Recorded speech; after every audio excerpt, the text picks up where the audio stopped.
Bonjour à tous et bienvenue dans notre série de podcasts dédiée aux 100 ans des chambres d'agriculture. Revivons ensemble un siècle d'engagement, d'innovation et de passion pour l'agriculture. Bonjour, je suis Thierry Pouche, responsable du service études économiques et prospectives à Chambre d'agriculture France.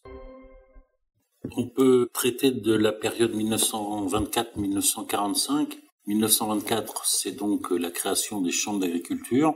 Cette création s'inscrit dans un contexte économique précis pour le secteur agricole. On se situe juste après la Première Guerre mondiale. Ce que l'on constate, c'est qu'il n'y a pas de rupture particulière avec le modèle de développement agricole antérieur. Il n'y a pas de modification significative des conditions de la production agricole. En effet, le début des années 20, c'est quand même une prise de conscience qu'il est peut-être nécessaire d'intensifier la production, non seulement par un usage optimal des surfaces et des hommes, et par une augmentation modérée des moyens de production. En même temps, le débat s'installe pour savoir s'il s'agit de recourir à cet usage optimal ou d'amorcer un processus d'industrialisation de la production agricole en fournissant et en utilisant le maximum de moyens de production d'origine industrielle. Au moment de la création des chambres d'agriculture en 1924, il n'y a pas de décision tranchée par rapport à cette alternative. Ce que l'on constate au fur et à mesure que les années passent, c'est qu'effectivement il y a une légère tendance à l'intensification qui se dégage,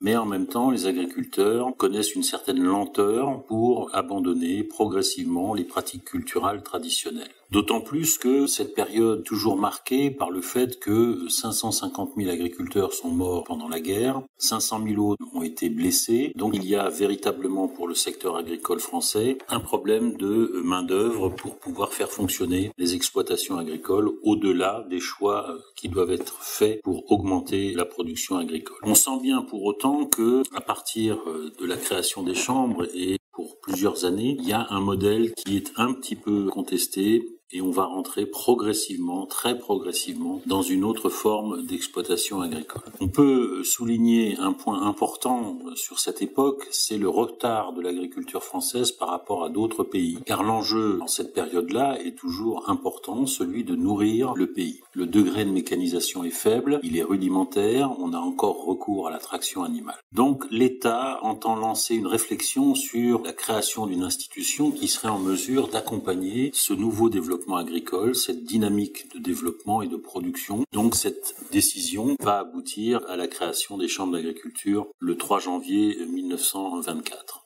À partir de 1925, on constate que la production agricole retrouve son niveau d'avant-guerre. Elle croît d'1% par an.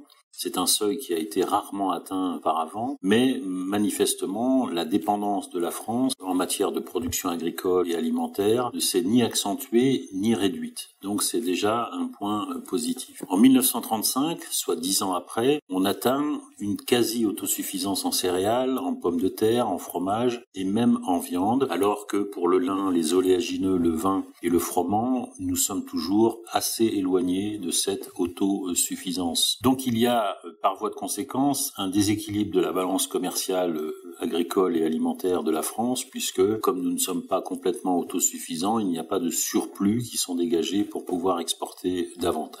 Quelques années après, en 1929, il y a une grande dépression à l'échelle mondiale qui provoque une très très lourde diminution des prix agricoles. On atteint un des niveaux les plus bas du siècle écoulé, d'autant plus que ça correspondait à de très bonnes récoltes. Donc la pression à la baisse sur les prix va conduire quelques années après, une fois le Front populaire mis en place, à des mesures de soutien pour le secteur agricole et avec la création en particulier de l'Office national interprofessionnel du blé, qui a pour mission de fixer les prix et les périodes d'achat des quantités produites aux producteurs, et qui a de surcroît le monopole des exportations et des importations. Cette création de l'Office national interprofessionnel du blé va recueillir le soutien des chambres d'agriculture à l'époque. À la sortie de la Seconde Guerre mondiale, l'agriculture française, malgré les obstacles qui se sont dressés devant elle, va entamer un grand processus de modernisation et a tout de même davantage changé pendant la période allant du début de la Troisième République à la fin de la Seconde Guerre mondiale qu'auparavant.